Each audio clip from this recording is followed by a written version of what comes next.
छत्रपती शिवाजी महाराज श्री स्वामी समर्थ। काल साताऱ्यामध्ये आपल्या राज्याचे मुख्यमंत्री येऊन गेले, उपमुख्यमंत्री येऊन गेले, वाघनख लंडनवरून आणलेली आहेत ती शिवप्रभूंचीच आहेत अशा बातम्या प्रसारित होऊ लागल्या। त्यामुळे माझ्यासारख्या शिवभक्ताला मी श्री रकुल कार्तिकेय पार्वती महादेव स्वराज्य प्रतिष्ठानचा संस्थापक अध्यक्ष आहे। मी तुम्हाला या वाघनखांबाबत थोडं काही सांगू इच्छितो। ज्या वेळामध्ये अफजल्या स्वराज्याचा बिमोड करण्यासाठी, शिवप्रभूंचा बिमोड करण्यासाठी बिजापूरवरून 30,000ची फौज घेऊन, खासे लष्कर घेऊन निघाला, त्याच वेळामध्ये थोरले महाराज म्हणजे स्वराज्याचे संकल्पक छत्रपती शिवप्रभूंचे पिताश्री शहाजी महाराज यांनी एक हेरा करवी, एक संदूक पाठवली आणि एक निरोप पाठवला।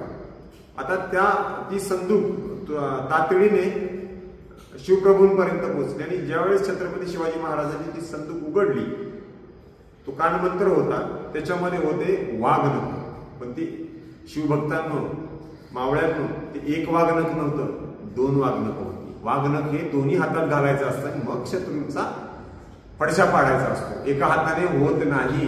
हे महाराष्ट्र सरकारने, भाजप सरकारने जे आणलंय ते एक वाघनख आणलंय। त्यांचं प्रेम आणि शिवभक्ती ही अर्धीच आहे। त्यामुळे मतदान करताना शिवभक्तांनी विचार करावा आणि भाजपला आव्हान आहे की तुमची शिवभक्ती ही जर अर्धीच असेल तर जनतेने अर्धीच, शिवभक्तांनी अर्धीच मतं दिली तर तुम्हाला चालतील का? आता ते जी संदूक आली, शिवप्रभूंनी ओळखलं की संदुकीमध्ये वाघनखांची जोडी ठेवली आहे, 2 वाघनख ठेवलेली आहेत, म्हणजे अफजल्याला लांबच्या पल्ल्याने मारायचं नाहीये, अफजल्याची भेट घेऊनच मारायचं। हा निरोप स्वराज्य संकल्पक शहाजी महाराजांनी तिथून त्यांना त्या वाघनखांमधून दिला। म्हणजे शिवभक्तांनो नीट आठवा त्यावेळेचे काय घडलं असेल, कसे प्रसंग असतील। स्वराज्यासाठी, छत्रपती शिवाजी महाराजांसाठी आणि तुमच्या आमच्या सर्वांसाठी आशीर्वाद म्हणून ती वाघनख पाठवली होती शहाजी महाराजांनी ती कर्नाटकावरून वाघनख पाठवली। त्याच वाघनखांनी प्रतापगडाच्या पायथ्याला अफजल्याबरोबर जी भेट झाली, त्या भेटीमध्ये दोन्ही हातामध्ये वाघनख घालून मग अफजल्याचा पुतळा बाहेर काढलेला आहे। आणि त्याच्यानंतर ती वाघनख महाराणी ताराराणी साहेब ज्या होत्या त्यांनी फक्त शिवप्रभूंचे विचारच नाही तर शिवप्रभूंचे अस्त्रशस्त्रही सांभाळून ठेवले होते। आणि नंतरच्या कालावधीमध्ये ज्या वेळामध्ये धनाजी जाधव असतील, संताजी घोरपडे असतील, 18 पगड जातीचे विविध धर्मांच्या कडव्या कट्टर स्वराज्याच्या मावळ्यांना घेऊन महाराणी ताराराणींनी आपल्या धर्मवीर छत्रपती संभाजी महाराजांच्या नंतर, राजाराम महाराजांच्या नंतर असा कडवा कट्टर लढा दिला। त्या काळातल्या जगातल्या 3 नंबरची सत्ता होती, 3 नंबरची आर्मी होती। म्हणजे आत्ताच्या विचारात केलं तर अमेरिका, रशिया आणि चायना, 3 नंबरला चायनाचा लागतो। चायना एवढी आर्मीची ताकद त्या औरंग्याची जी होती, त्या औरंग्याला ह्या मातीत गाडणाऱ्या महाराणी ताराराणी साहेब होत्या आणि त्यांना साथ देणारे ते मावळे होते। त्यांनी ते जतन करून ठेवले होते, शिवप्रभूंचे विचारही आणि शिवप्रभूंचे अस्त्रशस्त्रही। आणि त्या वेळामध्ये ज्या वेळाला औरंग्याला या मातीत गाडला, तो गेल्यानंतर, यमसदनी पोचल्यानंतर छत्रपती शाहू, जे आपल्या धर्मवीर छत्रपती संभाजी महाराजांचे एकमेव पुत्र होते, छत्रपती शाहू, ते येसुबाई राणीसाहेबांबरोबर कैदेत होते ज्यावेळेस रायगड पडला। आणि त्यांना तिथून सोडण्यात आलं की मराठ्यांमध्ये वाद लागेल म्हणून, तिथल्या शहजाद्यांनी मराठ्यांशी लढायला नको म्हणून, वाद लागेल म्हणून त्यांना तिथून सोडून दिलं। आणि छत्रपती शाहू जसे साताऱ्यात आले, धर्मवीर छत्रपती संभाजी महाराजांचं बाबा रक्त आहे, छत्रपती शाहू आलेले आहेत। सर्व अगदी धनाजी जाधव, त्यावेळेस धनाजी जाधव सरसेनापती होते स्वराज्याचे, त्यांनी छत्रपती शाहूंची बाजू घेतली आणि महाराणी ताराराणी साहेबांना अजिंक्यतारा किल्ल्यावर नजर कैदेत ठेवलं आणि नंतर कैदेत ठेवलं। आणि तिथंच अजिंक्य ताऱ्यावर छत्रपती शाहूंचा राज्याभिषेक झाला आणि छत्रपती शाहूंचा राज्याभिषेक झाल्यानंतर छत्रपती शाहूंनी इथं साताऱ्यामध्ये अदालत राजवाडा बांधला. अदालत राजवाडा, आत्ताचा राजवाडा वेगळा आहे, अदालत राजवाडा. म्हणजे तिथं स्वतः छत्रपती शाहू न्यायनिवाडा करायचे. सर्व शिवप्रभूंच्या वाघनखा असतील, जगदंबा तलवार, तुळजा तलवार, भवानी तलवार, हे सर्व अस्त्रशस्त्र अदालत वाड्यात होते. आणि त्या काळामध्ये पेशवे जे होते त्या पेशव्यांना अगदी थोरले बाजीराव जरी असतील तर साताऱ्याच्या वेशीच्या इथं हत्तीवरून जरी आले तरी त्यांना तिथं हत्तीवरून उतरायला लागायचं. दोन्ही हात रुमालात गुंडाळून मान खाली घालून छत्रपतींना सामोरं जायला लागायचं. असे शाहू छत्रपती होते. आणि तो अदालत वाडा, तिथं सर्व गोष्टी जतन होत्या. पण दुर्दैव, तुमचं आमचं दुर्दैव समजा की छत्रपती शाहूंना संतान नाही झालं, मुलगा मुलगी काहीच नव्हतं त्यांना. मग त्याच्यानंतर दत्तक गादीवर बसायला लागले. ह्याच गोष्टीचा फायदा घेऊन पेशव्यांनी स्वतःच राज्य, आम्ही पंतप्रधान म्हणून ते राज्य, राजा तिकडं आणि आम्ही पंतप्रधान असं करून त्यांनी ते सुरुवात केली. छत्रपती शाहूंच्या काळापर्यंत अगदी जो पुण्यात गेल्यावर आपण शनिवार वाडा पाहतो, ती तटबंदी पाहतो, ती तटबंदी नव्हती. फक्त वाडा बांधायची परवानगी दिली होती छत्रपती शाहूंनी. तटबंदी छत्रपती शाहूंच्या पश्चात बांधलेली आहे. आणि मग पेशव्यांचं जसं साम्राज्य बलाढ्य व्हायला लागलं तसं तसं त्यांनी छत्रपती घराण्याला अदालतवाडा पासून ते डायरेक्ट वासोट्याच्या किल्ल्यामध्ये कैदेत ठेवलं. छत्रपतींना शिक्षणापासून वंचित ठेवलं. छत्रपतींना राज्यकारभार तर काही शिक्षण नाही मिळायचं अशी अवस्था छत्रपतींची होती. मग ज्यावेळेस दुसऱ्या बाजीरावाच्या वेळामध्ये 1818च्या आसपास ज्यावेळेस दुसऱ्या बाजीरावाचा बिमोड केला, पेशवाई संपवली इंग्रजांनी, त्या वेळामध्ये छत्रपती प्रतापसिंह महाराज, थोरले छत्रपती प्रतापसिंह महाराज हे त्या वेळामध्ये इंग्रजांच्या मदतीने, म्हणजे इंग्रजांनीच त्यांना पेशव्यांच्या कैदेतून काढून सातारच्या गादीवर बसवलं. आता सातारच्या गादीवर बसवलं, पण सर्व कारभार जो काही होता ना शिवभक्तांनो, सर्व कारभार हे इंग्रजच पाहत होते. तो मग त्यांनी नियुक्त केला तो ग्रँड रेसिडेंटेस, बाबा तू बघायचं सगळं. आणि त्याचा जो सिनियर अधिकारी होता एल्फिस्टन, ज्याच्या नेतृत्वाखाली इंग्रजांनी दुसऱ्या बाजीरावाला हरवलं. आता ह्या दोघांनी, आता इंग्रजांनी लिहिलेले इतिहास ह्याचा संदर्भ घेतला होता, ठीक आहे तुमच्या अभ्यासापुरतं घ्या, पण त्यांना पूर्णपणे खरं मानू नका. त्या ग्रँड काय थोरल्या छत्रपती प्रतापसिंहांनी आनंदाने आणि खुशीने ती शिवप्रभूंची वागणकं सर्व अस्त्रशस्त्र दिलेली नव्हती, जबरदस्तीने घेतलेली होती ती वागणकही. ग्रँड डफने एक वागणक घेतलं, त्या एल्फिस्टनने दुसरं वागणक घेतलं आणि त्यांनी शातीरपणे त्या शिवप्रभूंच्या तुळजा तलवार, भगवानी तलवार, जगदंबा तलवार, का तर बाबा मराठे येथे, या मराठ्यांना तलवार म्हणजे प्राणप्रिय असते म्हणून तो उल्लेख टाळला. आणि आम्ही फक्त संदर्भ घेतो आणि त्यांच्या इतिहासाला, इंग्रजांनी लिहिलेल्यालाच खरं मानतो. वास्तविक पाहता आपला सर्व शिवप्रभूंचा, धर्मवीर छत्रपती संभाजी महाराजांचा, राजाराम महाराजांचा, महाराणी तारा राणी साहेबांचा, हंबीरराव मोहिते असतील, प्रतापराव गुजरांपासून धनाजी जाधव, संताजी जाधव, मालोजी घोरपडे, सर्वांचा इतिहास, खडा इतिहास हा सर्व रायगडावर होता. अगदी काही काळासाठी मुघलांच्या ताब्यात रायगड गेला होता. ज्यावेळेस येसुबाई महाराणी साहेबांना आणि छत्रपती शाहू बालछत्रपती होते, ते छोटे होते, त्यावेळेस त्यांना अटक झालेली होती, कैदेत होते ते.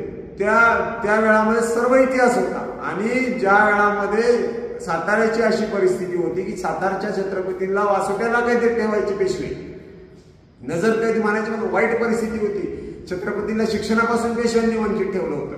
आणि त्याच काळामध्ये पेशव्यांच्याच काळामध्ये रायगडावरचं सर्व कागदपत्र जाळलं. नाना फडणवीस ते सर्व कागदपत्र जाळलं. त्यामुळे आपल्याला इतिहासकारांना संदर्भ इंग्रजांचा घ्यायला लागतो.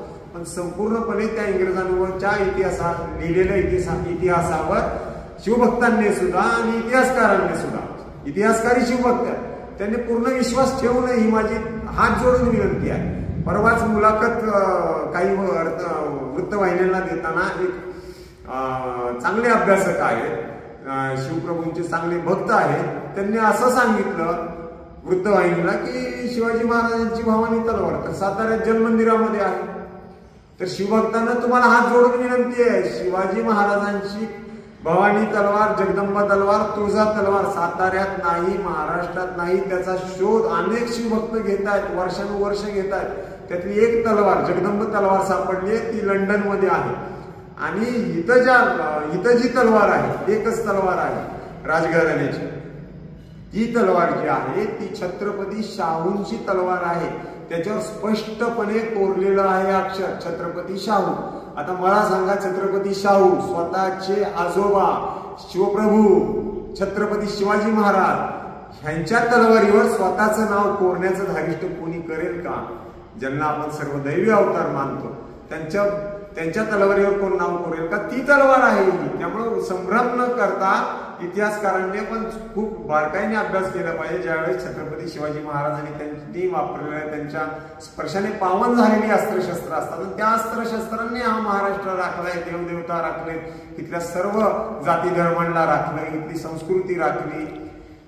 म्हणून हात जोडून विनंती आहे की कुठला संभ्रम पसरवण्यात येऊ नये. विषय वाघनकाचा आहे, पण त्या संदर्भात बोलताना इतिहासकार भवानी तलवारीबद्दल बोलले. साताऱ्यात जी तलवार आहे ती छत्रपती शाहूंची आहे. साताऱ्यात शिवप्रभूंची कोणतीही तलवार नाही. एक तलवार इतिहासकारांनी शोधून काढली आहे, ती फक्त जगदंबा तलवार आहे. ती आहे लंडन मध्ये. आणि भाजपवाले इलेक्शन आल्यानंतर हे जे काही प्रकार करतात ते मला तिळमात्र पटलेले नाहीत. आणि आता मला सांगा, एका हातात वाघनख घालायचं आणि फाडायचं, केवढा आवाढव्य होता तो अफजल्या. ते शस्त्र दोन्ही हातात घालायचं असतं वाघनख, मग कोतळा बाहेर काढला जातो. हे भाजप सरकारने एकच वाघनख आलाय. तुमचं काय 50% शिवभक्ती आहे का? आणि 50% कसली भक्ती आहे तुमची? मतांची भक्ती आहे. शिवभक्तांनी तुम्हाला 50% मतं दिली तर चालतील का? मग त्याचे एक वाघनख आता आणलं, दुसरं वाघनख पुढच्या विधानसभेला आणणार. जगदंबा तलवार जी लंडनचे काय शोपीस आहे ती काय तिसऱ्या विधानसभेला आणणार. हे प्रकार भाजप सरकारने थांबवावे. शिवभक्तांच्या शिवभक्तीशी खेळू नये, नाही तर ईश्वरी शक्ती त्यांना कधी क्षमा करायची नाही. आणि नाही आमच्यासारखे शिवभक्त, आम्ही तर ठाम निर्णय घेतलेला आहे प्रतिष्ठानने की ह्यांचा हा जा खोटेरडेपणाचा बुरखा आहे आणि भ्रष्टाचाराचा त्यांचा कोतळा ज्या शिवप्रभूंच्या वाघनखांच्या साक्षीने सांगतो, तो टराटर फाडल्याशिवाय आम्ही शिवभक्त मावळे, स्वराज्याचे मावळे स्वस्थ बसणार नाही. ही कुठली पद्धत झाली? एक जोडी आहे ती तिथून आणली पाहिजे. आणि मग तुम्ही इतिहासातले संदर्भ देता, इंग्रजांनी हे केलं, ठीक आहे ना, मान्य आहे, इंग्रज घेऊनच गेले, जबरदस्तीने घेऊन गेले, पण त्यांना सोयी नीती निश्चित जसे सोय हवी त्यांना त्या सोयीप्रमाणेच लिहिलं आणि तेच आपण खरं पकडायचं.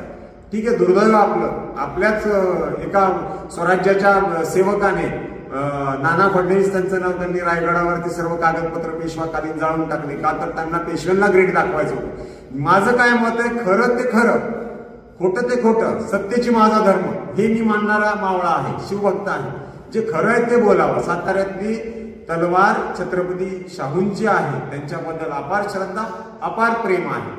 अगदी